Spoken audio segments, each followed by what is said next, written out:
There are fewer than 3 weeks until I have my fantasy football draft, so you better believe I have to get in some practice. Now, I still think that drafting on Underdog this time of the year is probably the most fun thing, to be honest with you. So we're going to do some Underdog drafts here at the beginning. If you want to skip towards the PPR mock draft on flockfantasy.com, you can go ahead and skip until you see the draft board change in this live stream. And obviously, if you ever want to get in just a regular PPR mock draft, there are public lobbies and public drafts always going on the site. It's flockfantasy.com, hit the mock draft section, and we've actually had almost 20,000 drafts done on flockfantasy.com this season. But let's get into a Best Ball Mania draft. Like I said, full transparency, this isn't going to be exactly your regular redraft league. Like, you are going to see different strategy when it comes to roster construction, because you are going to have to draft like 2 to 3 quarterbacks, 2 to 3 tight ends. With this being best ball, wide receivers versus running back values are going to be a little bit different than your regular redraft league, but still it is good practice. And most importantly, it's a lot of fun. I mean, there is life-changing money at the very top. This is Best Ball Mania, $25 buy-in, $2 million first place prize. Highest I've ever finished in this tournament is 16th place, but obviously I am not a quitter. So you better believe I will be drafting Best Ball Mania teams until I take that top spot. And then maybe we quit at that point. But I appreciate everybody hanging out with us in this stream. As always, shout out y'all. It's going to be a good one. Yeah. Abe says draft season's the best. It truly is. This is like one of our last times that we're going to be able to just do back-to-back Best Ball Mania drafts on the stream, because the flock tournaments are going to drop on Underdog starting at the beginning of August. So with that in mind, I'm going to probably have to do a lot of the flock tournament drafts in August on Underdog Fantasy on this live stream. Honestly, kind of my favorite structure. I mean, we all came up with it together, and those are going to be $10 buy-ins. And then also, I'm sure when Underdog drops some more $5, $3, $1, $2 tournaments, y'all are going to be begging me to get into those as well. So let's move this over. We are at pick 9 in this draft. We do have Vinny drafting right next to us. I don't know if I'd rather be on this side of Vinny or the other side, but it's going to be tough regardless. We know Vinny's probably going to go H-Chan at 10 and AJ Brown at 15 if I had to guess, but we'll see. Loop says Amari Hampton is flying up the board. Yes, you are correct on that. Malik Neighbors off the board at 6. McCaffrey goes 7. We did get the video in camp today of McCaffrey looking fully healthy. And then what's very interesting to note is Jefferson falls all the way down to 8 in this draft. We will take Puka Nacua. So if you're looking at the training camp news in Los Angeles at the moment, something that will be important to track is if Matthew Stafford stays healthy. And if Stafford, his back injury obviously can negatively impact this offense to the downside. I'm still taking Puka Nacua here relatively easily in Underdog best ball drafts. Now, obviously, if you're looking at my draft guide cheat sheets, you will see that in different formats, we may have the running backs like Achane, Ginty, or Derrick Henry ranked ahead of Puka Nacua. But in an Underdog best ball draft where wide receivers are harder to come by later on, I'm going to be completely fine taking him at 9. Amon-Ra St. Brown would have been the dream to get alongside Puka. Drake London versus Henry. Let's go with Derrick Henry. Haven't done it a ton. I think this will be somewhat of a unique combo looking at the ADPs, and we'll stay somewhat balanced. But of course, if y'all wanted to draft with us, we're drafting every single night on this stream. My plan until the start of the season is every single night we're going to do at least 3 drafts. Every night we're going to do at least 2 Underdog drafts and 1 draft on flockfantasy.com. Full transparency, the flockfantasy.com draft probably is going to help me a little bit more prep for the Flock League, because the Flock League is a full PPR redraft league, of course. Now, I also have way more fun drafting on Underdog. I can't just do 3 mock drafts every single night with no real money on the line, or I'm not going to be nearly as excited to come to these streams. But if you wanted to draft with us on Underdog Fantasy, I always leave the link in the description, comment section, live chats. It's the link that says draft with us here. And if you use promo code FLOCK, you will get a 50% deposit bonus up to $1,000. Plus, you will get all of our 2025 fantasy football draft guide cheat sheets as well, which are not intended to be used for underdog drafts. Those sheets are intended to be used for your ESPN, your Sleeper, your NFL fantasy, and your Yahoo drafts. And I'll show you those in just 1 second. Now, if you did want to take advantage of that offer on Underdog, you do need to be in one of these states. These are the states that Underdog is currently available in. Good news for you, it's on all the big ones. They're available in like 45 plus states. Now, JSN off at 26. So interesting to see in this draft, Trey McBride goes ahead of Brock Bowers. Chase Brown falls down to 28. So this is an interesting draft, right? I mean, the injuries do seem like they are playing into certain players falling, like Jefferson, Puka. And then what's interesting is Devontae Adams doesn't fall here at all, where Puka does with the Stafford stuff. But let me move this over. Harrison off at 29. And again, I do want to reiterate a couple different things. With the draft sheets, do not use them for underdog drafts. You will get crushed if you try to take a draft sheet that I made for your ESPN draft to an underdog best ball draft. You will get rolled. We're going to take Josh Allen here at 33. If you wanted to take Lamar Jackson, I would probably prefer doing so on a team where you don't have Derrick Henry. I think having Lamar and Derrick Henry on the same team probably raises your floor, but because Derrick Henry is not going to catch the ball a ton, I don't know if you're going to get too many massive Lamar weeks at the same time of a massive Derrick Henry week. Now, Terry McLaurin off at 35. Kyron Williams goes 36. So I personally prefer Kyron over Breece. And Amari Hampton getting steamed up boards consistently with us not really having any clarity on the Najee Harris situation.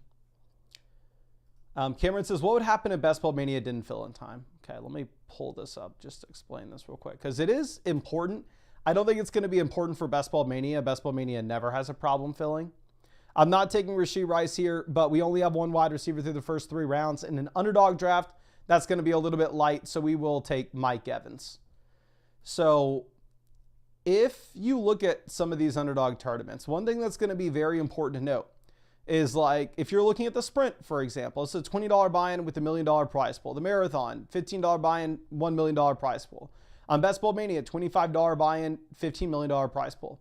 If you see this little G on top of the tournament, that means those prizes are guaranteed.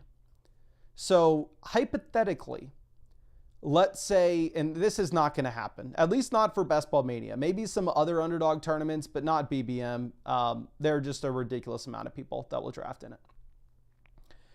Hypothetically, if only like 70% of the teams drafted in Best Ball Mania, let's say hypothetically users only spent $12 million drafting teams in that tournament this year, and Underdog guaranteed a $15 million prize pool, Underdog would have to take $3 million of their own dollars and add it to the prize pool, and it will be just boosting the overall likelihood that you get one of those top prizes. So for somebody drafting in the tournament, an Underdog tournament not filling and you getting that overlay is about the best thing that could possibly ever happen to you. For Underdog, on the other hand, it would be no bueno. I'm not going to sit here and act like Best Ball Mania is likely to not fill, though. It's way too early to try to call that. Frank says after 500 Underdog drafts, he only has one Saquon Brown team. Or do you mean Saquon Barkley team or Saquon Barkley and A.J. Brown team? But Pickens goes 49. Pickens getting some training camp buzz. Flowers off the board at 50.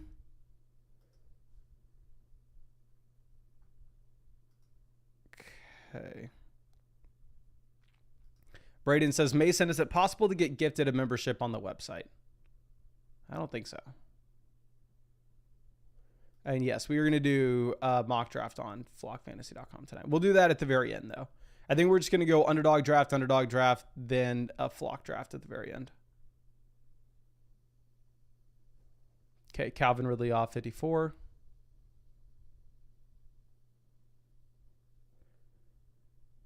Lee says they wouldn't cancel it, question mark. Thought if it doesn't hit 90%, they don't. Yeah, no, they wouldn't cancel the tournament.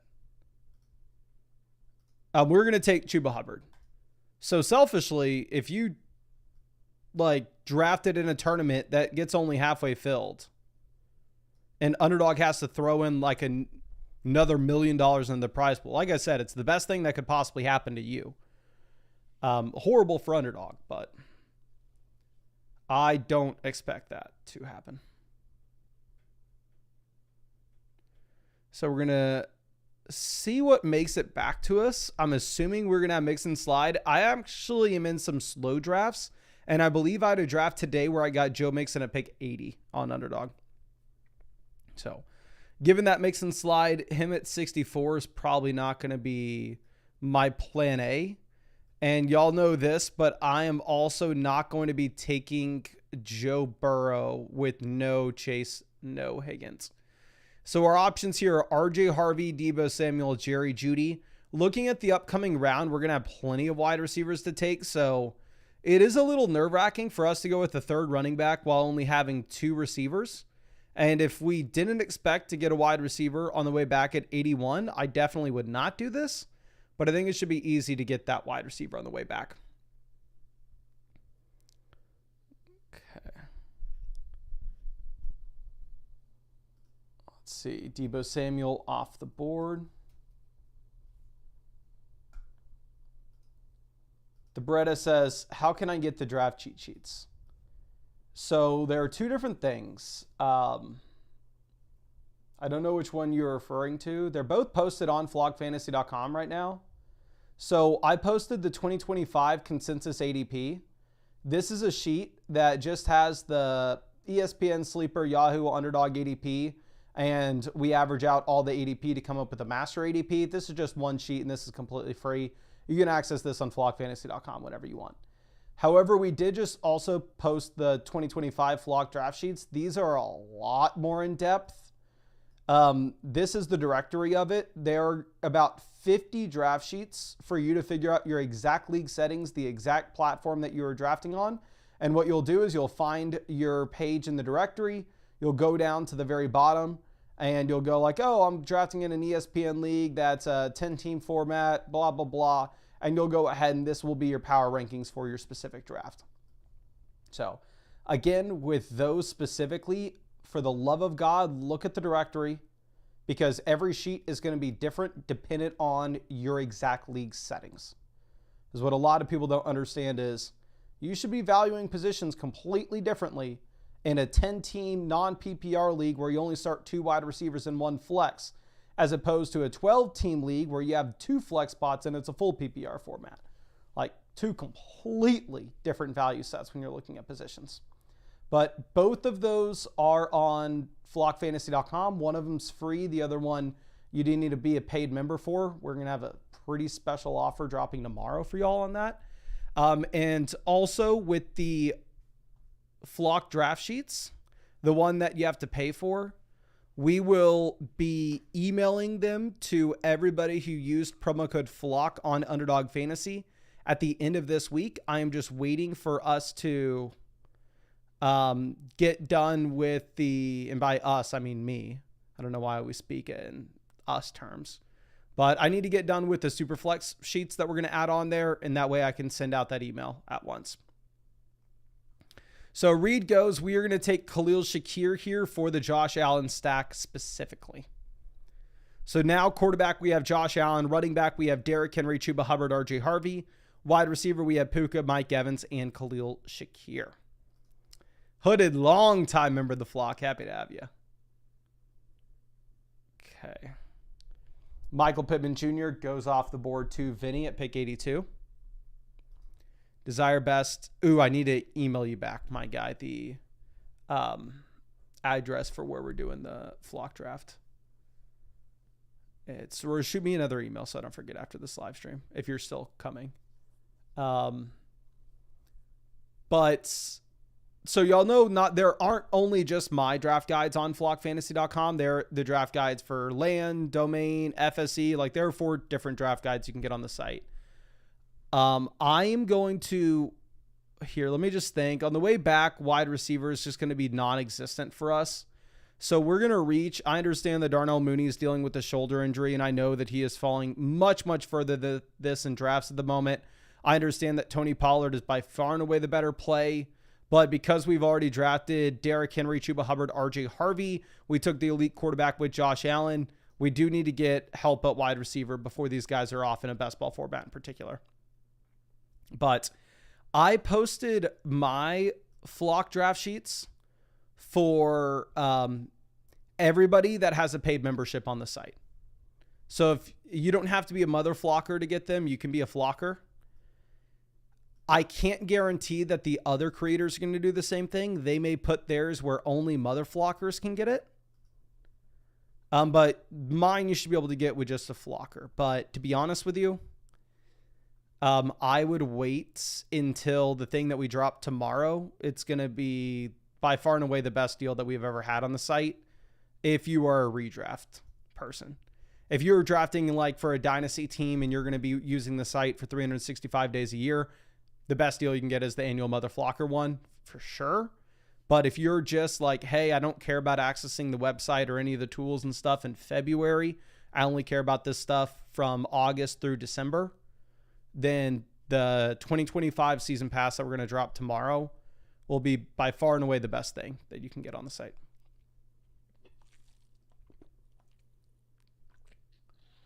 Let's see. Baker Mayfield off at 98. Kyler Murray goes 99. I would have been fine taking Baker at 105 to pair up with Mike Evans and going with the pseudo bully quarterback build with QB in round 3 and QB in round 9. Definitely not something that we need to do, right? Dak Prescott goes at pick 101. Bo Nix off 102. If Bo Nix would have made it to us at 105, I probably would have taken Evan Ingram and just seen if we would have got Bo Nix on the way back around. And yeah, this is the big reason we took Darnell Mooney in the last round. Just looking at the wide receivers that were going to be available here, it was going to be extremely thin. So if I would have gone with the running back in the last round, like Tony Pollard, even if he was the best player on the board, we'd have been put in a pretty tough spot. And we're put in a pretty tough spot here anyway.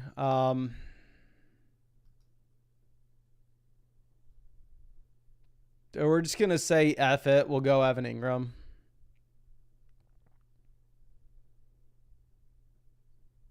Like, I'm not going to try to make some like great argument of why Evan Ingram's such a good pick in this range. In reality, it seems marginal, but I think Quinshon Judkins is going to keep falling. I've already drafted so much Quinshon Judkins that it's painful every time we take him in a draft at this point. We can get a couple different running backs on the way back. I don't necessarily feel like we need to be taking an unstacked Justin Fields when we have a stacked up Josh Allen. Like maybe if we can get Justin Fields at pick 112, it becomes a little more enticing.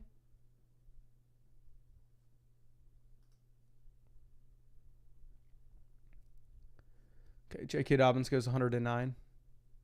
Frank says, does anyone have issues with the queue on mobile? I've had multiple drafts where my queue players get overridden with the top guy. Okay, Caleb goes, I think we're going to take Cam Scadaboo here. Let me just think about it for a second. If we go with the tight end like Tyler Ward, we're not going to draft another tight end. And honestly, I think the Colts will be a better offense than the Giants. Give me the round 1 tight end pick over the day 3 running back. So we'll take Tyler Ward and Evan Ingram on the same team. Then we're going to be done drafting tight ends. But if you're having an issue drafting, I am going to assume you're full transparency. I would love to pretend that flockfantasy.com has just as good as drafts as Underdog. In reality, not even really close. I don't want to... Our dev team at flockfantasy.com grinds their butts off, and I really do appreciate them. But we are much, much smaller than the guys at Underdog. So I'm assuming you're referring to an issue with the drafts on flockfantasy.com, not the drafts on Underdog. Those are pretty seamless. However, we have issues all the time. So if you have an issue that you ever run into drafting in the public mock drafts on flockfantasy.com, please send it in the site issues section of the Discord, and one of our developers would be happy to take a look at that for you. Okay, Riley says, Mason, what code should I use? If you want the draft guide on Underdog, use code FLOCK. If you're asking about using the code on flockfantasy.com, it just depends who you want answering start set questions and trade questions and roster reviews and stuff for you. So if you want me to answer your start sit questions, your roster reviews, your trade questions and stuff during the season, then when you sign up to flockfantasy.com, use code FLOCK. Okay, so Dallas Goedert, David Njoku, Loveland all off the board here with these 3 picks, which is really beneficial for us when we go Evan Ingram and Tyler Warren, and we're no longer looking at tight ends. Let's move this over. If we are looking at McCarthy, we don't have Jefferson, we don't have Addison, and at the same time, we do not have Hawkinson. So McCarthy's kind of not in play for us. We will take Christian Kirk. We need help at wide receiver. Kirk's pretty much the only wide receiver that's not, that has no shot to make it back to us in the 12th round.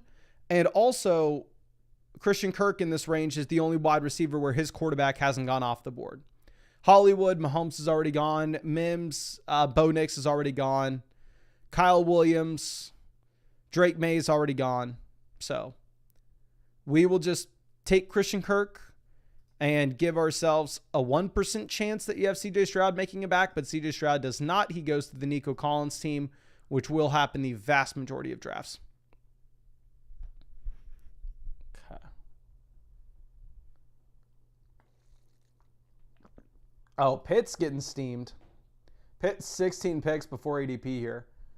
Najee, Byshell, Tootin both falling like rocks. Y'all know I am not a fan of Marvin Mims whatsoever, so I'm going to go ahead and just reach to get our guy here, and we will take the big Q.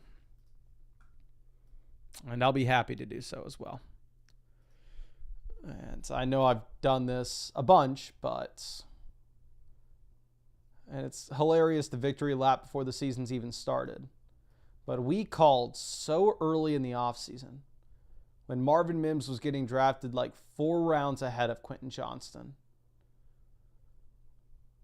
to take the big Q over Marvin Mims. Like, we were so early on that. And I think most people would agree that we are right at this point. But, like, it's hilarious just. Oh, and this is something that I actually, side note. Y'all probably have seen me in the comment section. I'm quick to argue with someone. Someone leaves a comment on the video that, like, I spend all freaking day thinking about fantasy football, researching fantasy football, talking fantasy football. Like, fantasy football is my entire life. So when somebody leaves a comment on a video arguing against me and they just say something that's factually incorrect. I'm not talking about like an opinion. I'm not talking about somebody that's saying like, oh, Aaron Rodgers is still good. Like, I'm not going to sit there and argue with people about that. But when they go through and say like, oh, Marvin Mims outscored Quentin Johnston last year, why won't he do it again this year? Just like, I'll get comments like that all the time, that I actually love that we are throwing out this stuff on flockfantasy.com now, just where it's super easy for me to look up and go, what the hell are they talking about? And just actually get a side-by-side comparison and see where all these players ranked in different time periods of the year. So, and again, I'm not trying to victory lap the Quentin Johnston, Marvin Mims call when the season hasn't even started yet. But it is funny. Byshell Tootin, also a massive, massive follower. Tank Bigsby getting a ton of positive buzz, and Tootin at the same time dealing with a hamstring. So this team has no tight end yet, but the top option would be Stranger, Hunter Henry, so it'd be a pretty big reach if they went for either. They go Garindo. I'm going to take Leggett. We will pass on the faller of Byshell Tootin. We're only going to need a total of 5 running backs with this team.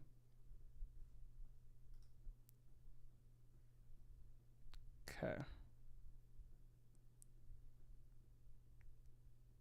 Mark says Egbuka flew up in ADP. Yeah. Egbuka is one of the biggest risers with the Godwin stuff. David says Marvin Mims won me 5,000 on an Underdog last year. I laugh every time you talk about him. Of course, like Marvin Mims week 17, maybe he won you $5,000, but he won other people millions of dollars on Underdog. But like pulling this up, his week 17 was crazy with 30 fantasy points. But at the same time, we're going to take Bryce Young. A big reason why we decided to go through and take Leggett there is to open up Bryce Young on the way back for us. I'm sure if you watch enough of these live streams, you already kind of realize that's what we were doing. Let's move this over. But just because a player blows up in week 17 doesn't make them any more likely to be the next guy that blows up in week 17 the following year. Like, we can go through and look at Alec Pierce. Alec Pierce had a bunch of blow-up weeks. Right? But for whatever reason, we'll discount a blow-up week in week 8, but overinflate the importance of one in week 17 in terms of the predictability of it going into the next year. But I think we're done at quarterback and we're done at tight end at this point. Maybe we can mix in a third tight end because realistically, like, obviously we're done at quarterback with Josh Allen and Bryce Young. Running back, we have Derrick Henry, Chuba Hubbard, RJ Harvey. So we really only need to take 5. I feel like wide receiver, we're not that bad. Like, I don't know if we need 9. We have Puka, Mike Evans, Shakir, Darnell Mooney. Actually, we're pretty bad, right? Like, Puka, Mike Evans is solid. But then Khalil Shakir, Darnell Mooney, Christian Kirk, Quentin Johnston. Leggett, I guess, wide receiver 7. Quentin Johnson, wide receiver 6. Christian Kirk, wide receiver 5. It's not the worst, but it's definitely not exciting.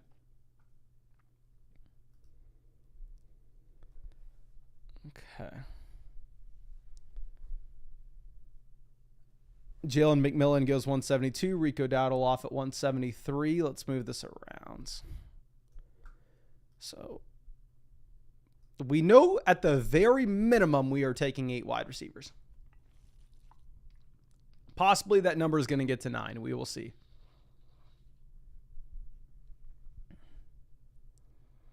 John Smith goes pick 75. This team already has 6 running backs, so I'd imagine they're done taking running backs. They have 3 quarterbacks, so I'd imagine they're done taking quarterbacks. They have 0 tight ends and 5 receivers. They go with Adam Thielen. I will take Pat Bryant. Like, we are in on the Denver Broncos offense clearly with this team where we have RJ Harvey, Pat Bryant, and Evan Ingram. So maybe this is a team where one of 2 things happens. Bo Nix surprises to the upside. Or we get a Cortland Sutton injury, boosting up the target shares for all these other players. Miles Sanders goes 179. A report came out that Javante's not the guaranteed starter in Dallas. He is going to have to fight for the job, which shouldn't be the most surprising thing in the world, of course.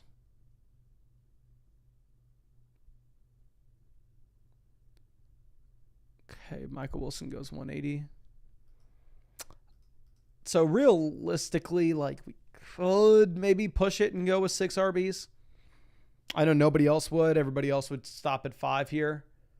But like waiting until around 16 to grab our RB4. We'll just see what the values look like. You'll know I'm not a big Will Shipley guy.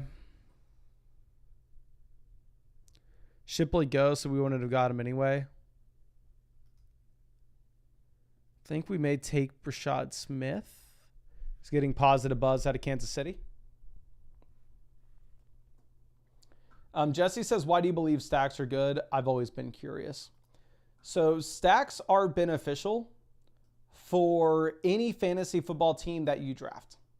Let's just say that right out the gate.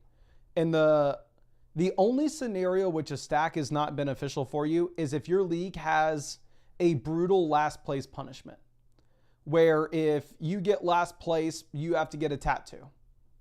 You have to go out there and spend 24 hours at Denny's. Like, if that's your situation, then you may not want to stack, because stacking is going to increase the chance that you get dead last. However, stacking is also going to be able to increase the chance that you get first. It correlates your team.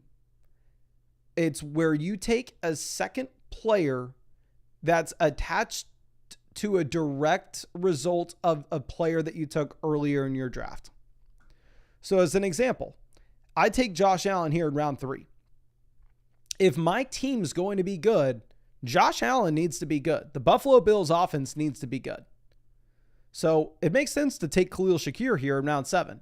Now, of course, if Josh Allen gets injured, then my team is going to be very bad. And then by taking Khalil Shakir, it's going to be even worse. But we are making those correlated bets to hopefully not have to try to get 18 different bets right through the course of this draft. However, if we're able to correlate some of them, we may only need to get 6 or 7 bets right. So it's definitely more important in best ball because the nature of a large field tournament where, again, this is a $25 buy-in, $2 million for first place. So we need to chase the highest ceiling we possibly can get. And I really don't care about my floor at all. Like for me, if like the 150 Best Ball Mania teams I draft this year, if 100 of them got dead last in their 12-team drafts and 50 of them got first or second and advanced, I would be ecstatic. I would be over the moon. However, if every single team got 4th place, above average, but not at the very top, I would be devastated. I would win $0. I would lose a lot of money. So every action that I'm taking in a draft outside of a league in which you have a massive punishment for, we're going to take Marshawn Lloyd. Outside of a league where you have a massive punishment for getting dead last, it makes sense to correlate those bets.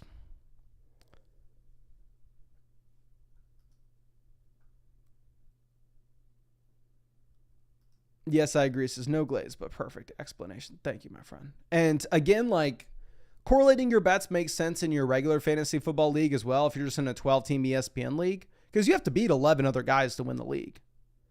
Like mathematically speaking, if you're an average drafter, you only have an 8.5% chance. You're trying to move that 8.5% chance up to a 20% chance, right? Because it's not like you have to pay extra money for getting in dead last, but you are going to win all the money if you finish at the top. We will take Roman Wilson here. And let's move this over. And we're going to get in another Best Ball Mania draft. And then afterwards, we'll go and get in a regular PPR mock draft on flockfantasy.com.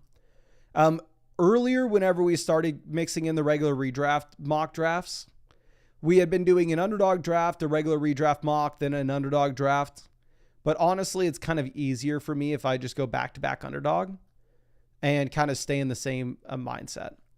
So we have a lot of regulars out in this draft with us. We're drafting next to Vinny yet again, and we have Draco in here at the 2 slot. But I don't know if we have anything else.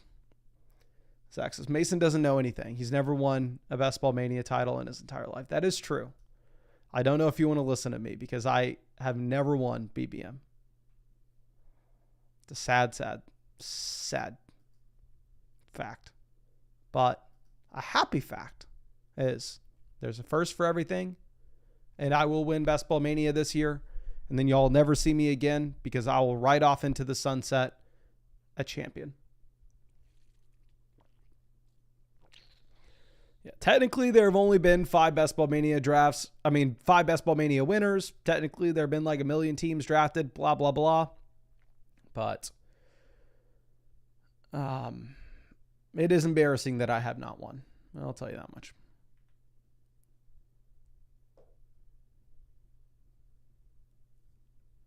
Jameer Gibbs goes at 3. Dan says, what car are you buying when you win Best Ball Mania? Honestly, I am the most boring person ever. I do not care about cars at all.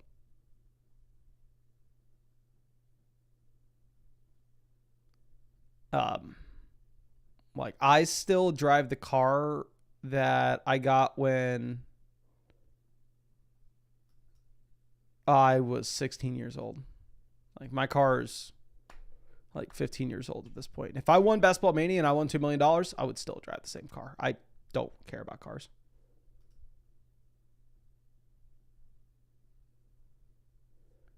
Okay, Jefferson falls to pick 6 in this draft again. Amon-Ra St. Brown at 7. We will take McCaffrey.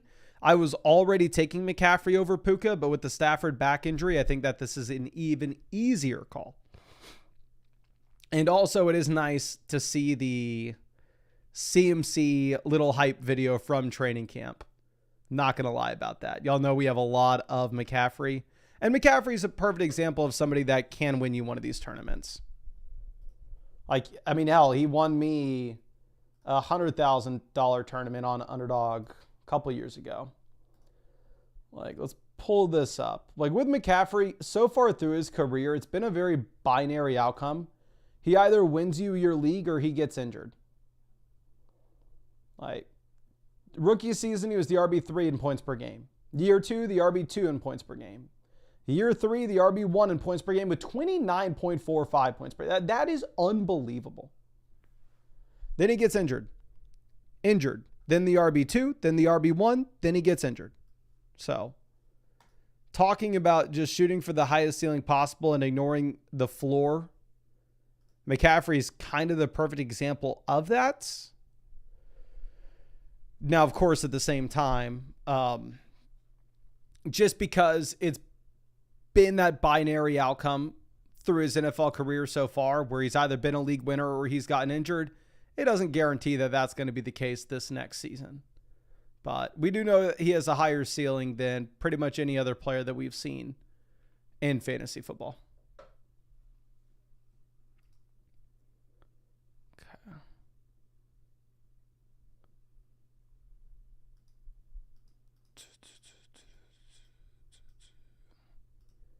Eat More says, are you running the Austin Marathon in 2026? I'm signing up.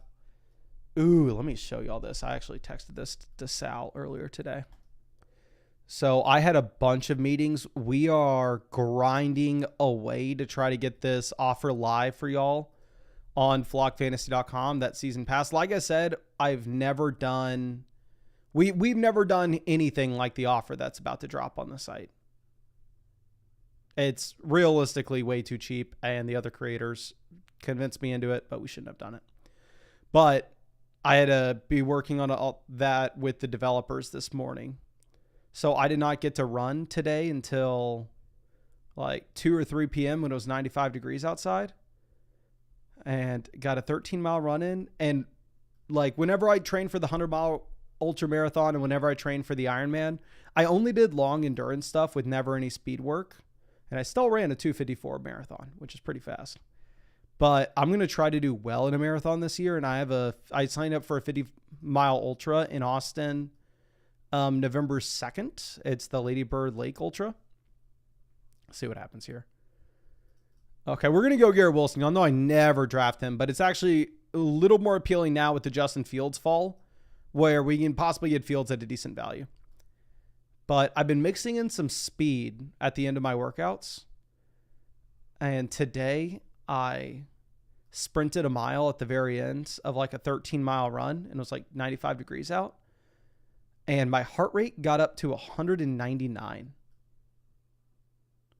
My max heart rate, and I was wearing a chest strap, so it's accurate. It's never gotten that high before. So but this is my first time ever doing speed work stuff running. So I'm hoping it makes me really fast. Like whenever I started, I've been doing like at the end of 2 runs every single week, I've just been sprinting the last mile. And like every single week I'm beating my previous record. So I can tell I'm getting faster. So I'm hoping that when I do the 50-mile ultra marathon in Austin in November, I'm going for the win. I'm going to try. I think I have a real shot, but we'll see. Terry McLaurin off at 39. We're probably going to go with the wide receiver, right? We're fine just hammering in receivers after the McCaffrey pick. And if y'all watched the video that we put out last night, or if you watched it this morning, you already know my take on Worthy. Hook 'em horns. But round 1 NFL draft capital, good rookie season, finished really strong at 21 years old. And I think the offense can be a lot better this year than it was last year.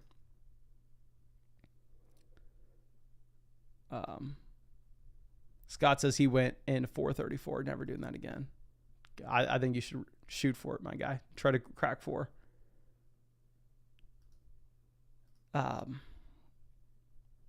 Eat More says leak the running playlist though. So how? Okay, I think I complained to y'all about this early in the off season. So for the Ultra, I had to switch from the app for the Ultra Marathon. I had to switch from the Apple Watch Ultra to like this freaking Garmin, which meant I had to switch from Apple Music to Spotify, and Spotify sucks. I'm sorry if you use Spotify. It's horrible. Like Apple Music is so much better, but I can't get Apple Music on this. So what I've been having to do is, oh my gosh, this dog. I've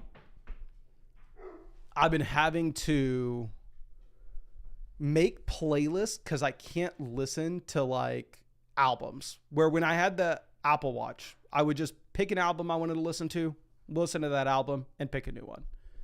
But this thing has made me make playlists because you can't freaking on Spotify on the watch just pick an album. But Jalen Waddle goes pick 52. Ridley goes 53. I'm fine seeing this run of wide receivers considering the fact that we slammed the 3 wide receivers rounds 2 through 4.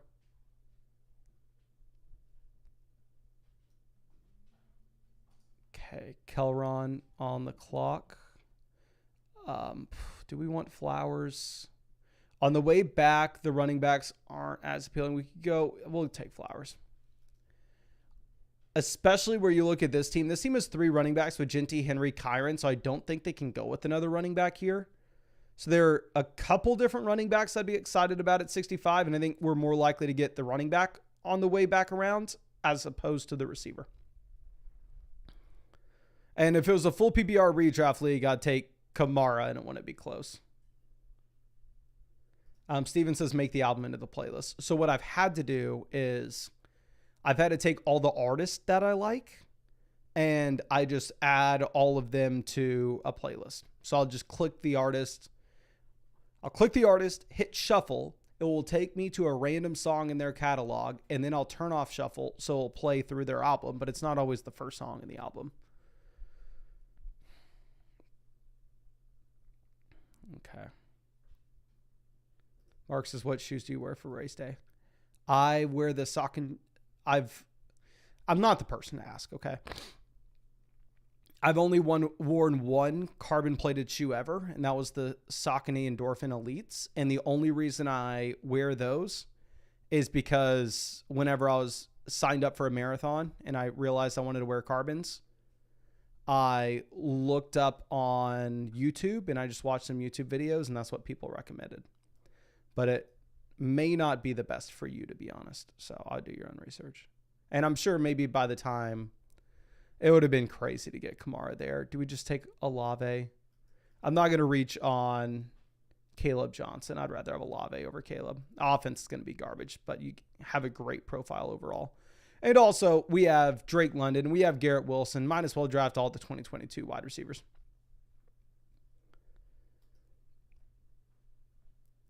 But Morgan says, do you need to deposit $10 when using code FLOCK to get the cheat sheet? And if so, is that the same for Canadian, or do I have to adjust to USD? I would imagine it's the same as $10 Canadian. I can't give you the exact list.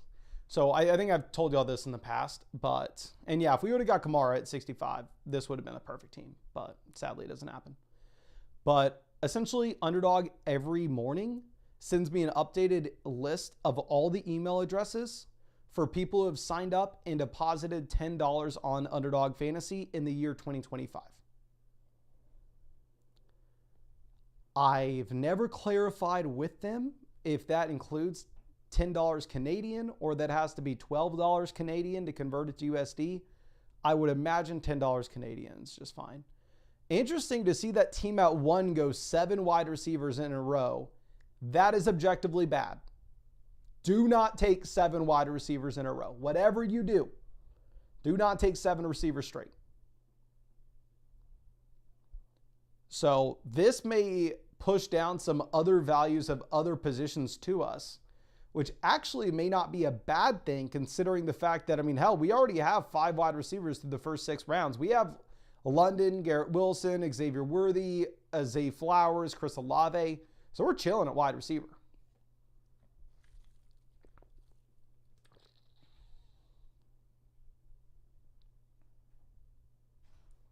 Montgomery goes pick 76. Pacheco goes 78. And we have the wide receivers still falling. Pollard off. I'm going to take a receiver here because I think the wide receivers are going to get pushed up given the fact that that team at 1 just took 7 in a row. So I will grab Matthew Golden. If you were to take Godwin, would not fault you for it at all. And maybe Godwin should be the play. Mind Trick says, does Underdog even let you draft 18 wide receivers or do you have to draft a lineup? If somebody drafted 18 wide receivers, what Underdog would do is they would refund everybody in the draft and they would cancel the draft because it would ruin the integrity of the tournament.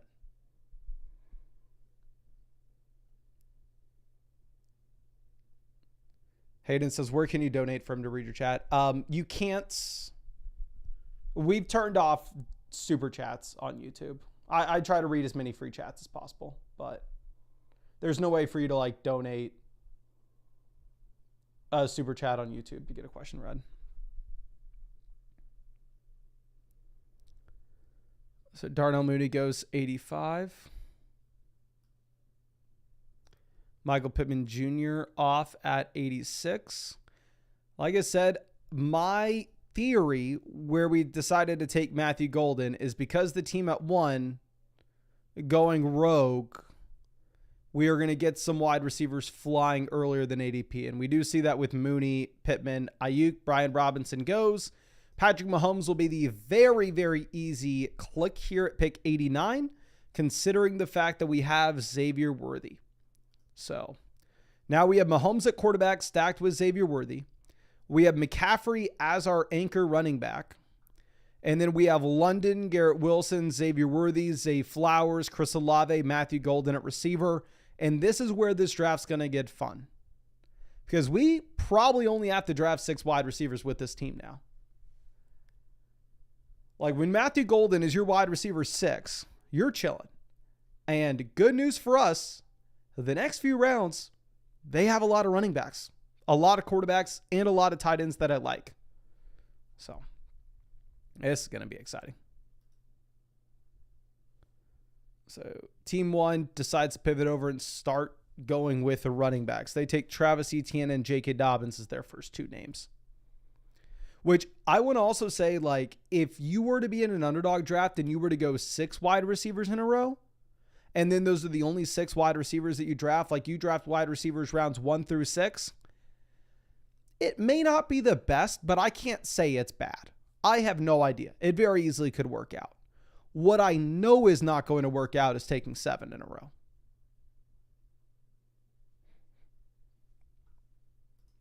And so Jordan Mason goes. And let's move this back around. But yeah, you'll see like the best available wide receiver here is Shaheed. And there should be some teams that need wide receiver. Like this team has to go Bateman at 100. Dak goes 101. Vinny takes Jalen Warren 102.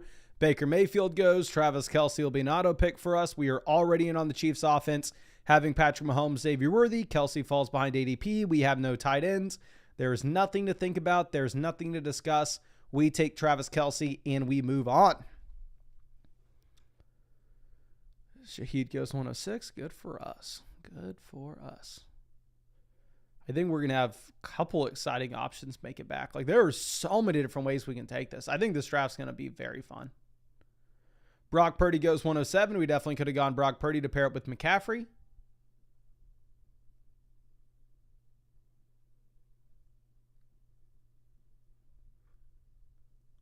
Let's see what young Moolah decides to do. Tyrone Tracy at pick 108.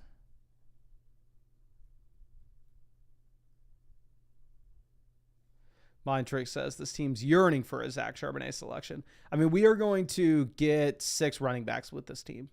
Like, to have McCaffrey as an anchor RB and then to have 5 of their running backs, I'm actually not that concerned, to be honest with you.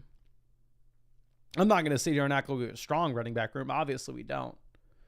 But I've put myself into much worse situations before.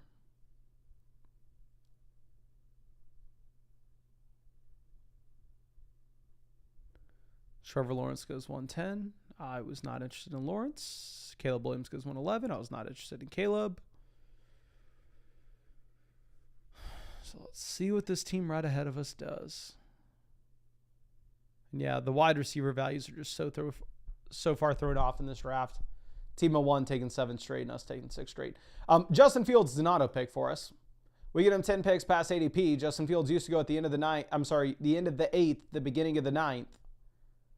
With the toe injury, now we are getting him here in the middle of the 10th, paired up with Garrett Wilson. So we'll take Justin Fields, and we're going to be done drafting quarterbacks with Mahomes and Fields. And having Fields stacked up with Garrett Wilson as well. I mean, this is a solid-ass team. And then good for us to see these other quarterbacks go, like McCarthy and Goff. I mean, this is kind of the range that you would expect those quarterbacks to be going off the board, right?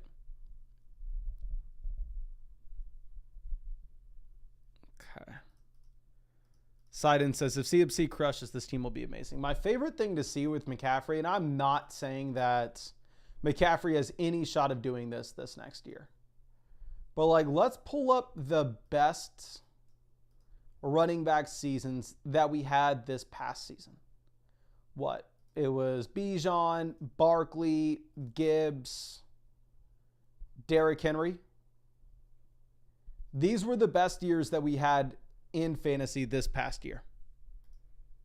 Bijan, 20.1 fantasy points per game. Barkley, 22.2 fantasy points per game. Gibbs, 21.3. Derrick Henry, 19.8. You want to see something funny? Here's McCaffrey's ceiling that we've seen before. McCaffrey played an entire year averaging 29.5 fantasy points per game. That's 10 more than Derrick Henry this past season and Derrick Henry's career year. We're just going to start playing catch up at running back. We'll take Spears. I think you can make an argument to go with Ramondre over him, but like, let's look at it a different way. Let's look at it from a total points perspective. And I already showed y'all, so Saquon Barkley, obviously, you can see in the player comparison as well. He was the RB1 in 2024, right? With 22.2 points per game. But let's look at the total points. So McCaffrey in 2019 outscored Barkley's career year by 120 fantasy points. What is like the gap between Barkley and the next running back who scored 120 fantasy points lower than him?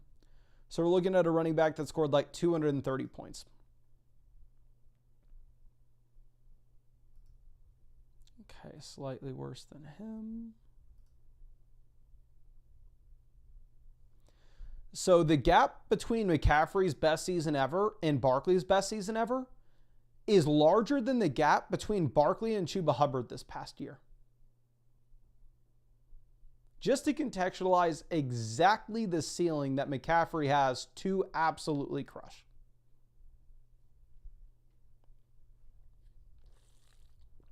I'm not saying that's ever going to happen again. Very different usage, very different offense, very different running back. Javonte, big time faller. Y'all know the only running back that I'm overweight in Dallas is going to be Mr. Miles Sanders. But this is a team that we can use just some usable weeks from Javonte Williams. And I would say that even though I definitely have drafted a lot more Miles Sanders than him, if I was a betting man, I'd still bet that Javonte is probably the lead. I don't want to say probably. He's the most likely to be the lead back in Dallas. Is it a 50-50 shot? Who knows? Does he have 40% chance? Who knows? But we'll take him here as our third RB.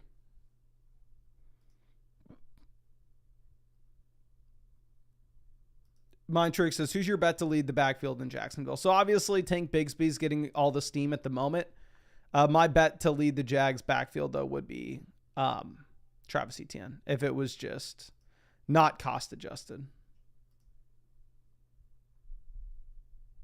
If it's just straight up, like, who do you think's the most likely? And let me pull up my exposures to the Jags running backs. I definitely have drafted a lot more Tootin over the past month, as y'all have seen. I'm still very much underweight Tootin. Here are my Jags exposures. I have Tank Bigsby as my most drafted running back at 8.3%. I have Travis Etienne at 8%. I have Byshell Tootin as my least drafted at 6%. This used to be a lot lower if you go back to the video we put out a month or two ago where I talked about my 5 least drafted running backs. We had Byshell Tootin a lot lower than 3%, but that's also when he used to go ahead of Travis Etienne.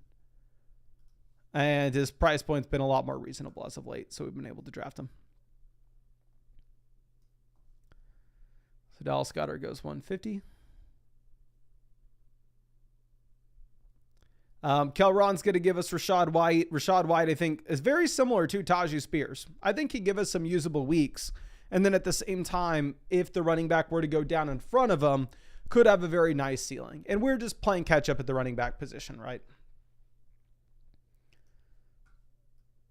So let's move this. A big old doing says, is Fields not dropping after the injury? Fields is dropping after the injury.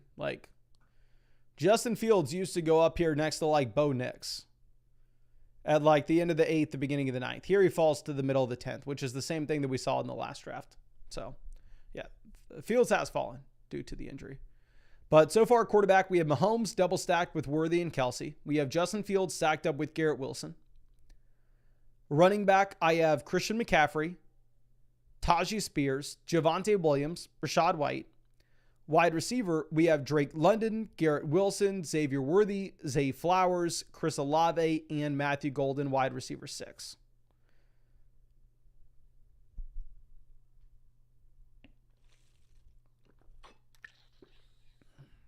Tyler Algier goes 158.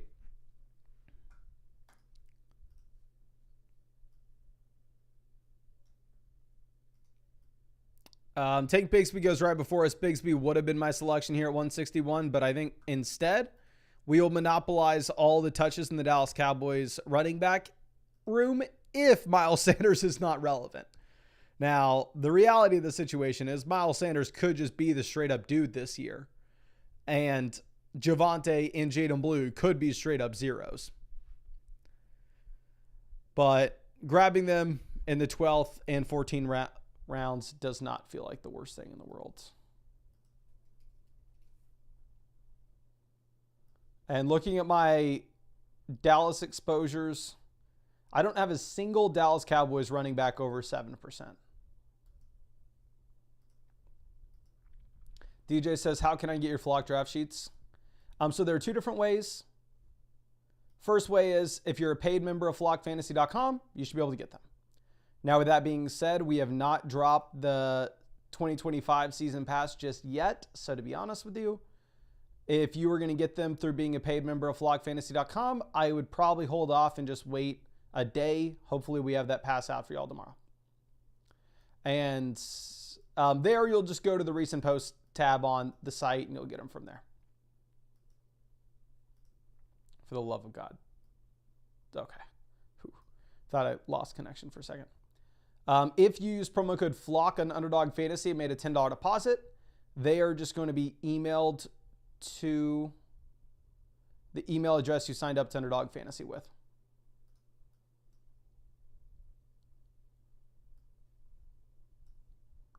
Okay. And yeah, like I said, if you're a paid member of flockfantasy.com, just go to the recent post and you will see them here.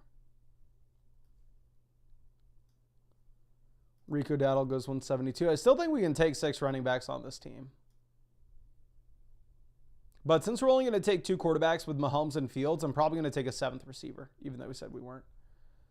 Running back, wide receiver, tight ends.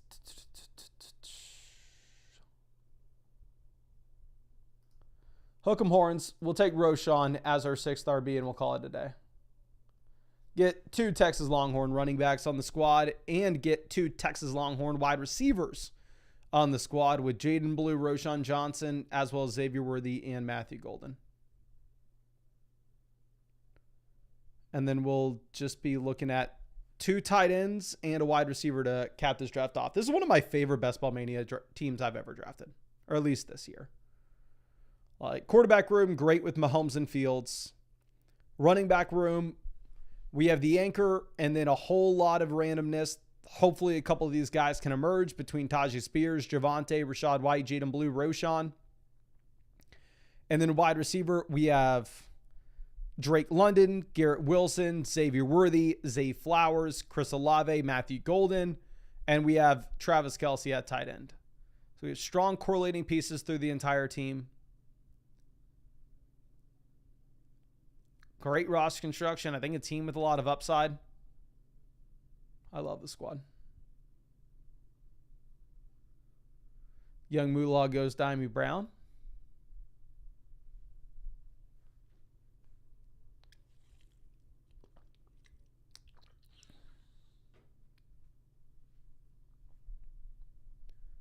What are y'all doing? And then our next draft that we're going to get in will just be a regular PPR mock draft on the site.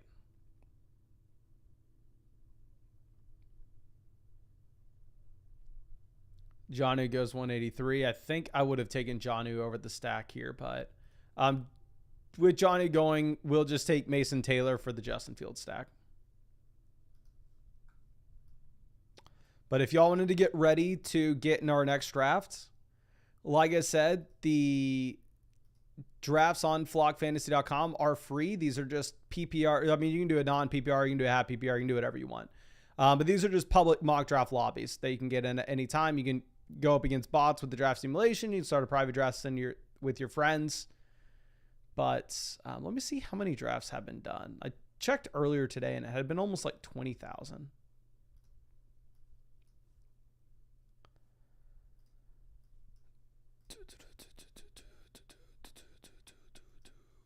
But I'm just going to get in a PPR one because the main thing is I need to practice for the Flock League, and the Flock League's a PPR draft. So there have been 19,467 drafts on flockfantasy.com.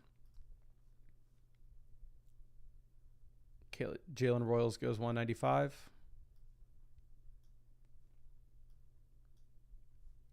Tyler Lockett 196. So we are just wide receiver and tight end. I think Lockett's more appealing with the Treylon Burks injury. Not that Treylon Burks would have been exciting for fantasy, but he would have potentially been a pain for Lockett. Pats fan says, any thoughts to add a Superflex Flock mock draft? So the issue, and we're going to take Elijah Arroyo. I understand that they're saying that he's not guaranteed to be the starting tight end. But with us getting Noah Fant booted off the Seahawks, I think Elijah Arroyo does have a relatively high ceilings around 2 NFL draft picks. Same thing with Mason Taylor. I think they have paths for targets year 1.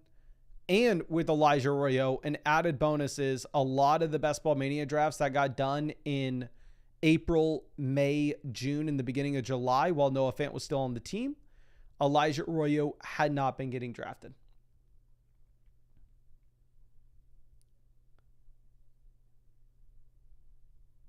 So Woody Marks off at 203.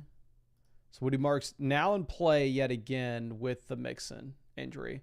And now Woody Marks is just a third down back. And wide receiver at the pick 209.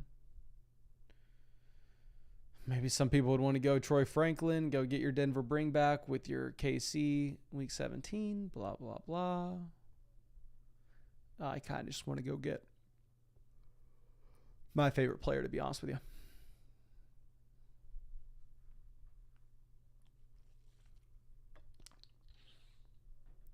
Sevenhead says, if you got Johnny, would you have only gone with 2 tight ends? No, I was going to go 3 tight ends regardless. Keyshawn Boutte goes 207. I'm going to take Roman Wilson. Here's the squad. I like it a lot. I would like it for a redraft team as well, to be honest with you.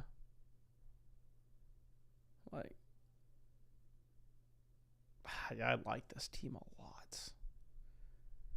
But let's move over. Let's hop in a regular PPR mock draft.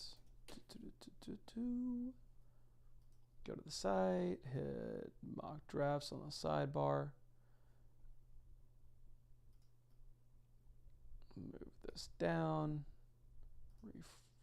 Refresh this. Make sure we're good. All right. We are in here. We are drafting in the 7th slot. So far, the mock drafts we've done, I think we have drafted in the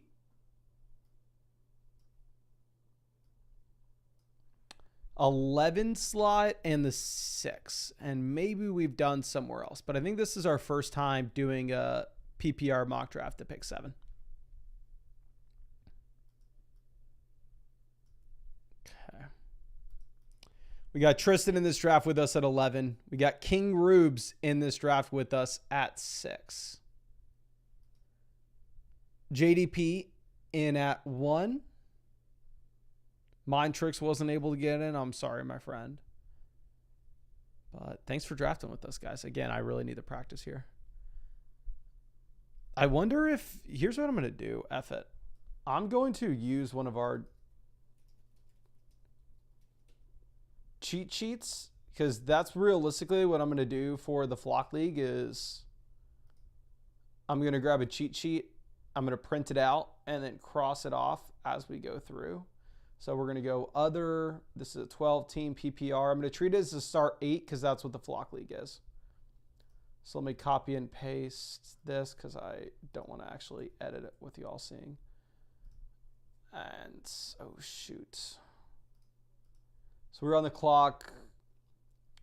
Chase, Bijan, Barkley, Jefferson.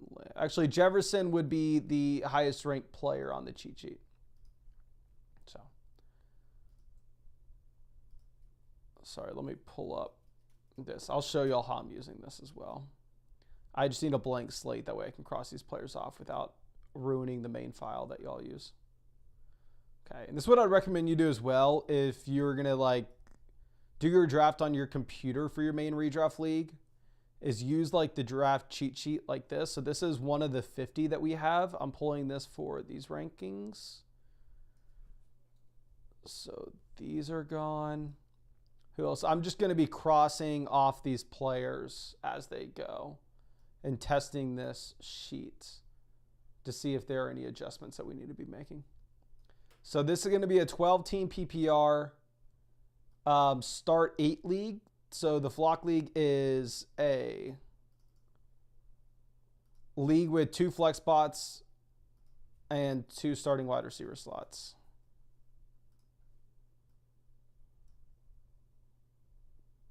Okay. God, this is going too fast for me. Okay, so Ginty, Malik Neighbors, McCaffrey, Brian Thomas, Achane all off the board. London's off. I think A.J. Brown is the highest ranked player according, and Bowers is gone. A.J. Brown will be the highest ranked player according to the sheets. Here's how it looked going up into this. We'll cross him off. And then he was also the highest ranked player according to the average expert rankings on the site. So then Ladd goes, Jacobs, Taylor as well. Hopefully this cheat sheet has the positions nailed down. So how I did my rankings is if you're drafting in a league like this, that's full PPR, 12 teams, start 8, so you can start up to 4 wide receivers weekly, is we bumped up the wide receiver value in comparison to our normal rankings. So JSN goes. JSN off. Trey McBride. Chase Brown. Bucky Irving. Tyreek.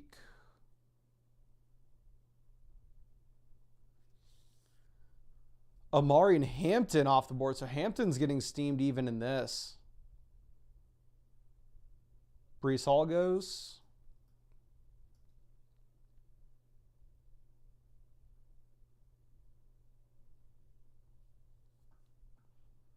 Let's see what the best. Okay, these are the best players according to the average rankings on flockfantasy.com.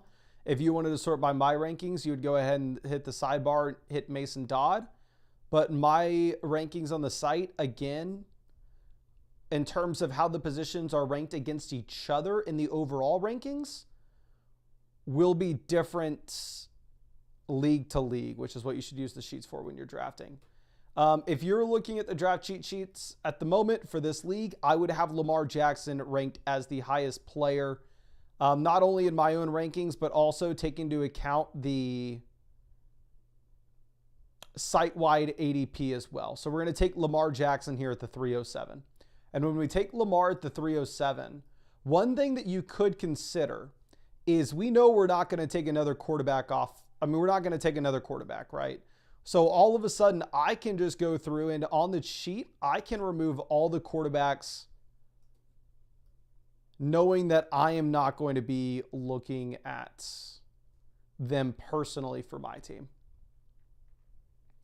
So we'll manually remove all the QBs. Marvin Harrison was the highest ranked player according to the average expert ranks on the site. However, he was the 5th highest ranked player if you were looking at the draft sheet for this specific league settings, take into account the master ADP that you have of all sites as well. So Kyron Williams goes. Kyron was the highest ranked player up until that point. Devontae Adams was the 2nd highest ranked player left. Kamara goes. Ooh. George Kittle. Seems like there's one player that is, okay, yeah. Garrett Wilson was pretty high in terms of the leftover options. He was kind of the last guy in that tier. Getting Garrett Wilson at the 402 seems really strong.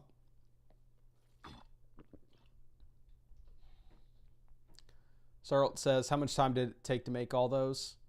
So some of the stuff like the master ADP list, I was able to reuse for a lot of the different sheets, right? So like one of the columns, if you're using one of the ESPN draft sheets, is ESPN ADP. And ESPN ADP is across, I mean, it doesn't matter if it's a start 7 league, a start 8 league. ESPN doesn't adjust their ADP for that, right? So I was able to just like get all that information and then copy and paste that across the like all the drafts that use the ESPN stuff.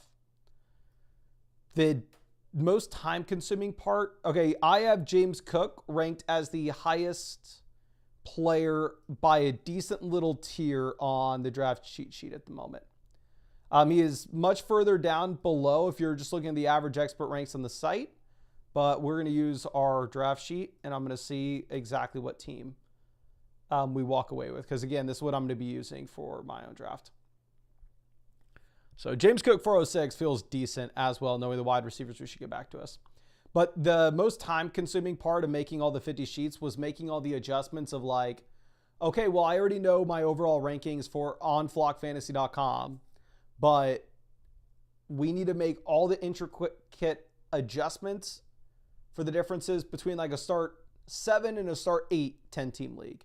And essentially, if you're in a start 7 league, so you don't have the extra flex spot, what you're going to do is you're going to push up the importance of the elite quarterback. You're going to push up the importance of the elite tight ends. And you're maybe going to devalue the wide receiver depth, and wide receivers aren't going to matter as much. But as you get into those leagues where more and more wide receivers are going to be started across the entire platform, the elite tight end matters a little less. The elite quarterback matters a little less. And actually building around wide receivers is very advantageous.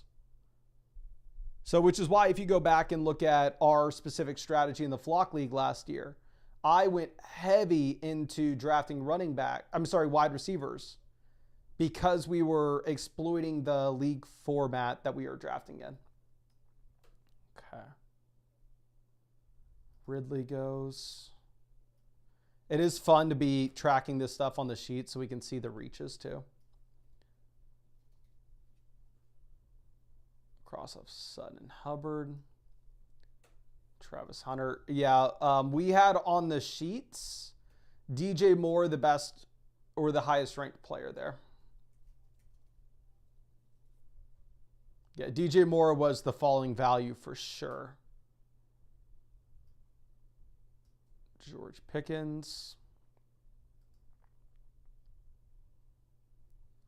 So I'll show y'all like Jameson. So here's the sheet with where it stands at the moment. These are the highest ranked players. You can see that Rashee Rice, because he goes so much earlier typically in drafts, does edge out Devonta Smith. However, if you look at my rankings column, I have Smith ranked at 44 overall for this format, and I have Rashee Rice at 53. So what I'm actually going to do here is I'm going to be reaching on Devonta Smith. Actually, is Smith gone? Where was Smith? Smith at the 411. Yeah, never mind. We couldn't even gotten with Smith. We'll take Rashee Rice at the 507 instead. Yeah, I was getting excited to go with Devonta Smith there, but it is what it is. I think Rashee Rice can win you leagues in a format like this. Now, I will say Rice in your regular redraft league is going to be a lot more appealing when you can throw a suspended player on the IR. However, if you're having to put him on your bench and it's going to limit the waiver wire moves you can make, it's going to make things a lot tougher.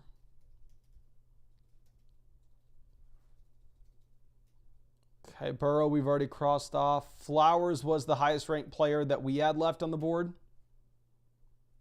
Harvey was the second highest. He was the highest ranked player in my personal rankings, but the ADP consensus has another guy pretty damn high. Williams says, is he getting suspended confirmed? Yeah, it's very much likely that you do have a Rashee Rice suspension this year. Like if Rashee Rice wasn't getting suspended, we would have taken him in round 3. Okay, Romoff. So I like the team so far. I mean, wide receiver, we have Jefferson, A.J. Brown, Rashee Rice. We have the elite quarterback with Lamar, and we have James Cook at running back.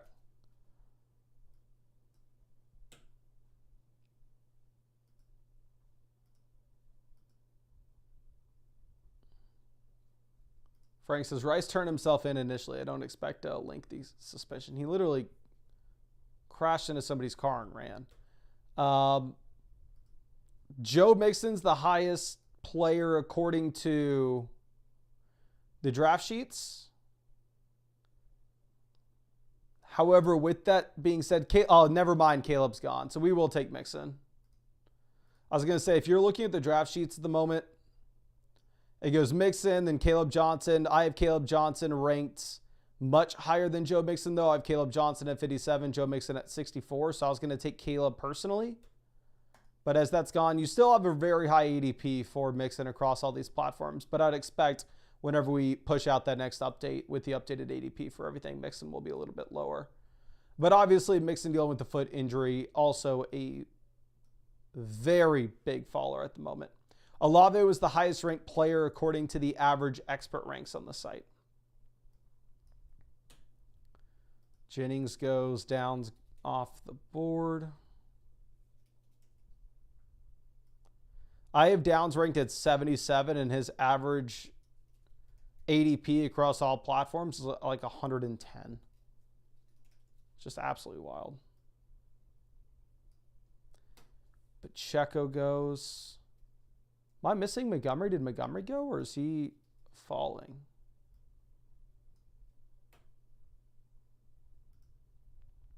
Feels crazy to have to update this real time, but realistically, the Flock League draft is going to go so much slower than this. Montgomery finally off. If you look at the big board that we had here, Montgomery was the best player by a decent little margin. Like Montgomery was for sure the falling value.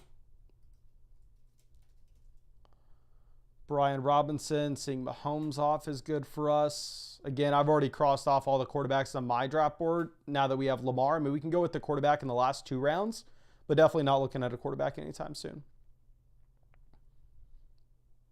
Golden, I don't think would have been too interesting for us, because if we have Rashee Rice suspension at the beginning of the year, we are going to have to get some production early on. And I don't know if Aaron Jones was the highest ranked player here at this point. I thought we were going to get Jones.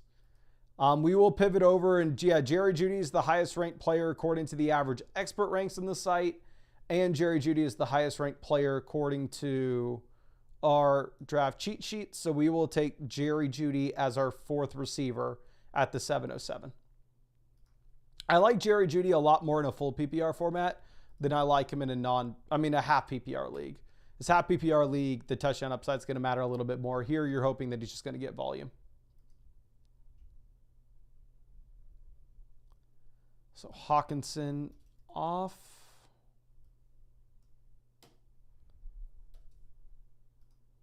Okay, so right now on my board, I have Pollard as the best player by a decent margin, but he may have already gone. Yeah, I did not have Quinshon Judkins going for another round or two on my board.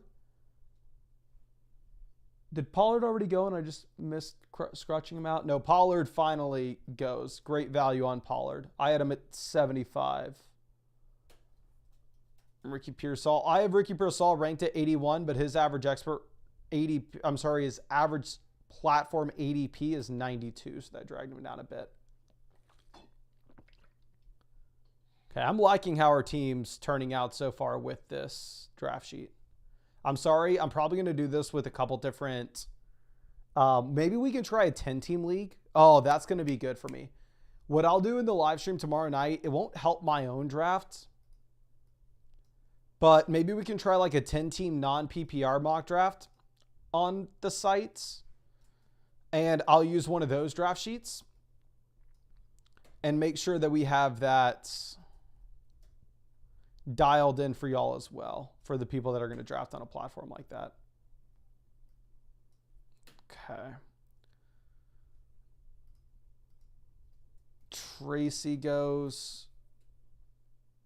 Tracy was the fourth highest ranked player and the highest ranked running back I had on my board. Again, we're going to probably be very wide receiver heavy in this draft, but that's kind of what I want to be. And that's what we set up this draft sheet to be like for these league settings specifically. Again, it's all about the league settings that you are in. And this is a league where you can start up to 4 wide receivers weekly. And it's a full PPR format. I had Shakir as the second highest ranked player on my board. I had Jacoby Myers as my number 1 ranked player on my board. And they were there by a decent little gap as well. So Jaden Reed is actually going to be our next player. And Jaden Reed is the highest ranked player according to the average expert rankings on the site as well, which it is nice to get that confirmation. So we'll take Jaden Reed in the 8th rounds. K-Rob says, what would you say the biggest difference is between Underdog and a typical redraft league besides the start 3 receivers? Actually, the start 3 receivers isn't the biggest difference. The biggest difference is going to be structurally, where in your Underdog draft, you have to draft 2 to 3 quarterbacks. You have to draft 2 to 3 tight ends because you don't have the waiver wire, and also it's best ball. So maybe you draft like Lamar and Michael Penix, and Michael Penix does end up having a week where he outscores Lamar even if you couldn't have predicted it. Brandon Ayuk was a little bit down our board. So it's going to be more so like how you structure your roster. Whereas like a team like this in a regular redraft league, I take Lamar Jackson. I can get away with not having to draft another quarterback through this entire thing, where in your Underdog draft, that's not going to be the case. So Kelsey was the highest ranked player that I had on my board before he goes off there.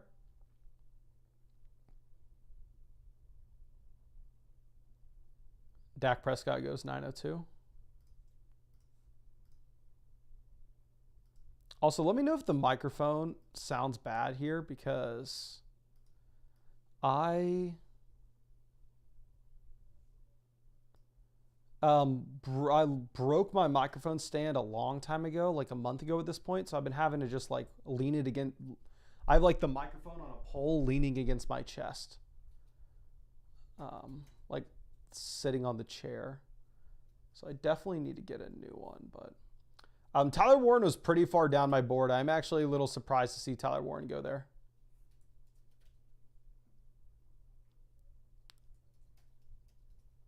Travis Etienne was my second highest ranked player on the big board. I actually have him ranked higher than the best option on our big board right now, but it's the reason why he was lower on the big board is the master ADP had Jaylen Warren ahead of him. So Jaylen Warren at the moment is the highest ranked player. Where is he according to the expert ranks? He is way down in the expert ranks here at 116. We're going to take him anyway. The thing is, if I didn't say that on the live stream, like, oh, Jaylen Warren's my number one play on the big board at this point, we maybe could have got away with just like taking Zach Charbonnet here instead. But once I said that on the stream, there's no way we were getting him back to us. And again, I want to draft this as if like this is what we are using, right? Realistically, I'm going to have flockfantasy.com pulled up. I'm going to be looking at the average expert rank as well when I do my draft. But I don't know if y'all are going to be able to have multiple things pulled up in your draft or if you're just going to be printing this one sheet. So Jaden Higgins goes. And also Jaylen Warren may make sense for this team structurally, knowing that, yeah, the Joe Mixon injury, yeah, the Rashee Rice suspension. So this team may start a little slow. And maybe we need a running back like Jaylen Warren to actually give us some production at the beginning of the year. Trey Benson way early. I did not have Trey Benson anywhere close to the top of our sheet.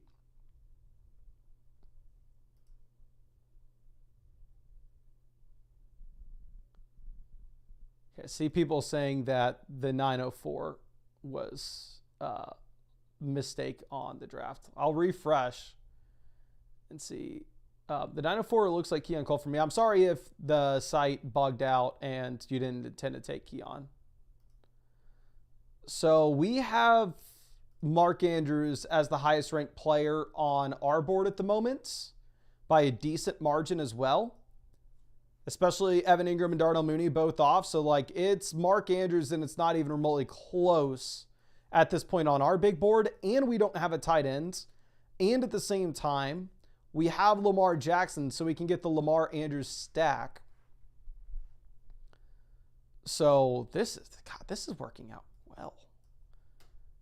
Dobbins goes at the 10:07. Dobbins was the second highest player that we had at the moment. Let me just triple check. Stevenson's still available, right? Okay, Tank Bigsby.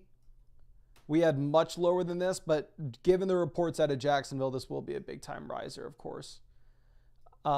May, we can cross off at this point. I thought I already crossed them off given us taking Lamar. Loveland was top 5 on our big board. Quentin Johnston was pretty far down there just because his master ADP is so damn low across all the platforms. I did have him at like 114 in my personal ranking, so I actually had him ranked as the second best play. I maybe am blind here, but Stevenson didn't go, did he? So I have Stevenson as the highest ranked player by a decent little margin.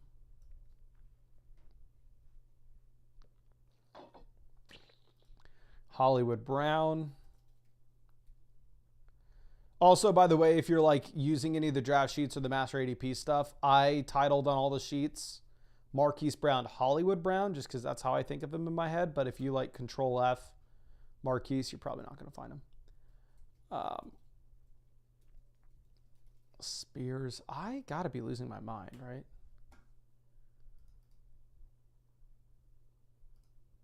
Running back, no. So I guess the average expert rank's just much lower on Ramondre as opposed to where I have him.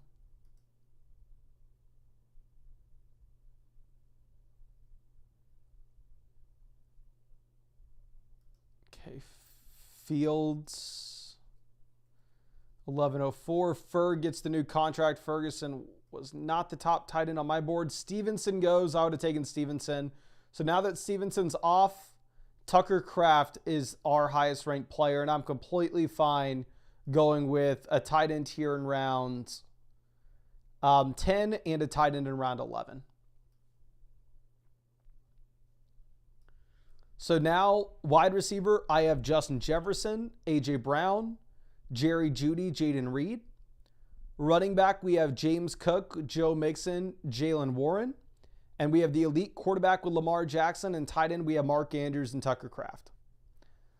So early in the season, this team may be on the struggle bus. But realistically, if we get Rashee Rice back in time, like if we get Rashee Rice back from the suspension, we could have 3 wide receiver ones on our team with an elite quarterback and hopefully a running back room that is going to keep us alive. But Rachaad White off. The master ADP is super high on Rachaad White. Like if you're drafting on Yahoo, Sleeper, ESPN, you'll probably see Rachaad White very early on pop up on your ADP list. Kyle Williams.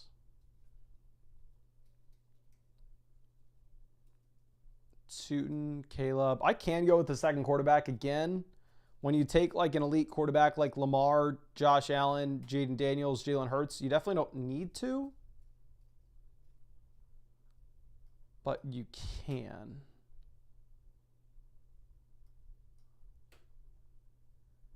Grindo goes.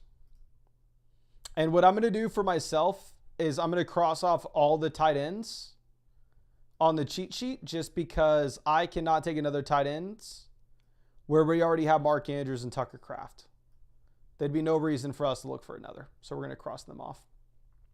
Najee was the highest player on our cheat sheet.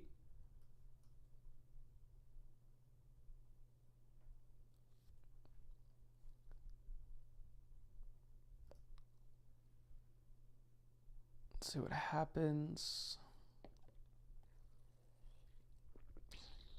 We will probably take Jordan Love here. Jordan Love's the highest ranked player on our sheets. He's the highest ranked player on the site. Obviously, the awkward spot is you're literally never starting him if you have Lamar. But the hope would be that you hit a realistic ceiling where you're able to trade him early in the year. Cedric Tillman, Jack Besh. Yeah, and Shaheed was long gone. I forgot to cross Shaheed out. Jalen McMillan. I'm excited to see what the league analyzer has us at. And for all the sheets, we went about 174 players deep. So realistically, you should be able to go through like the first 14 rounds of your draft, and then rounds 15 and 16, you're just taking a kicker and a defense. Justin Herbert goes. We already have. Okay, yeah, now we can officially cross off all the quarterbacks because there's no world in which we'd ever take another. Sabra says League Analyzer hates all squads. Not going to lie to you, my friend. The League Analyzer's been hating mine as well. A couple days ago on the live stream, the League Analyzer gave me dead last with one of our teams. Trey Harris is gone. Marvin Mims was the highest ranked player according to my list. Tyler Algier off. So good for us. I mean, definitely our biggest need on our team is going to be running back. And according to our cheat sheet at this point, the best plays are RBs. So super low on the average expert rank. I actually have him ranked relatively high. Actually, is he already gone? I'm sorry about my rankings. Actually, yeah, no. See, he's just so low with the average expert rank. I have Nick Chubb and Jerome Ford. Do we not have Nick Chubb on the sheet? Do I need to add Nick Chubb to the sheet? I'm going to take Nick Chubb here at the 1307 with the Joe Mixon injury.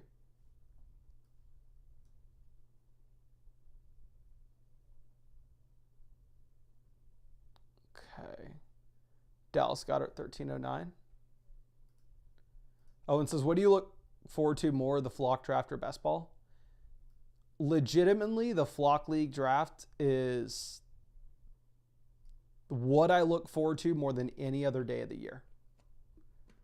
The only day that was as monumental for me this year is what the flock league draft will be is the day I ran 100 miles. Like, those were the two biggest days of the year for me by, like, and it's not even remotely close. The thing is, like, obviously I prefer regular redraft leagues over best ball for sure. The issue is I can't draft a real redraft league every single night. Am I supposed to, like, I can draft 500 underdog teams and there's zero time commitment during the year. Am I supposed to draft 500 real teams? And one thing that you'll see is occasionally, like, if you get a bug on a pick like this, if you refresh, it will load in whatever player that team took. So they took CJ Stroud, but for whatever reason on the screen, it remained empty.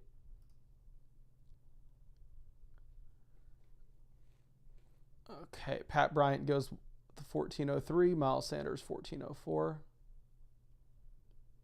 So Jerome Ford was our number one player on our big board, but our number two player at this point is Jaden Blue, and he is the highest in the average expert ranks as well. So we'll see how the league analyzer grades our team out. I'm hoping it's not dead last as it's been in the past. But honestly, using the cheat sheet, I felt a lot better about our team in comparison to where we were a couple days ago. Like, quarterback, we have Lamar, and then obviously you don't need to take another quarterback. We did take Jordan Love in the 12th, though.